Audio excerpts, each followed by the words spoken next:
Hello again, it's Lock Noob, and this is, I think, part 3 of my extended Mad Bob's lever pick, padlock pick tool. God, try saying that 5 times backwards. My Mad Bob's lever padlock pick tool extended review. We've already picked the Squire 220 and the 440. We're going to have a go at picking the 660 now with the tool. Now, I know I've picked this before, I think once with a 2-in-1 lever pick, and then another one where I tension it using a hex key and some lever wires. So I do apologise for picking it again, but the purpose of me picking this is to show that you know what this tool can actually pick. So please ignore this video and move on to the next one if you're sick of seeing me pick a Squire 660. Nevertheless, perfectly nice working padlock, and reasonable bitting on this. It is another 4 lever, just like the 220 and the 440. This part of the key obviously tensions against the bolt at the back, and I've been using for the 440 and the 220 the smaller upstand tip, or smaller tipped upstand, tipped. Oh, I don't know, you get the general idea.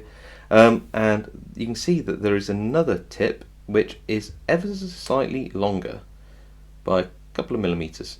Okay, that is what you'd use to tension the 660 with. You can't get adequate tension with the smaller tip.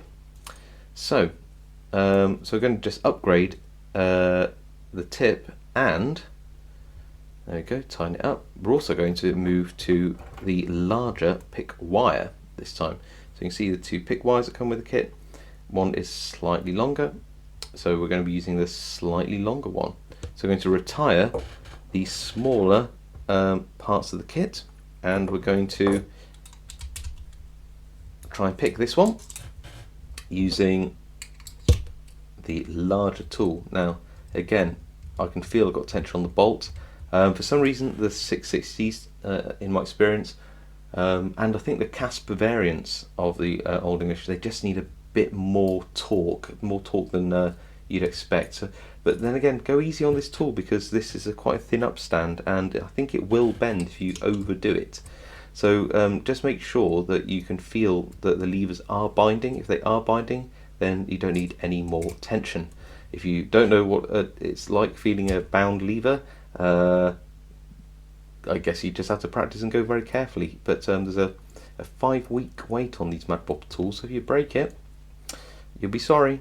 Okay, so there we go, got tension on the bolt. I didn't have my lever wire in the right place, and we're just going to go from lever to lever, just feeling where one's binding, gently lifting up. Oh, a little click there on lever 2, 3, 4.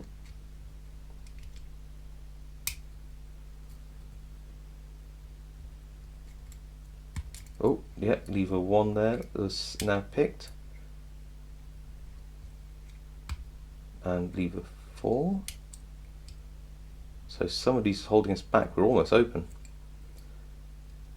So 4, 3, 2.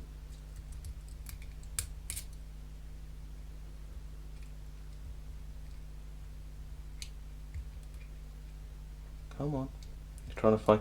They all feel pretty much bound. So we're just going to go lever to lever. So all set. So we're just going to lever to lever, nudging them. Ah, we got an open. There we go. So yeah, sometimes you can feel that they've all stopped being bouncy, and therefore they're picked. But they just need that extra little kick to open wide. So there we go. So just locking back up. So yeah, good stuff. That's the 660. So we've managed to pick with the Mad Bob lever pick set so far, the 660, 440 and the 220.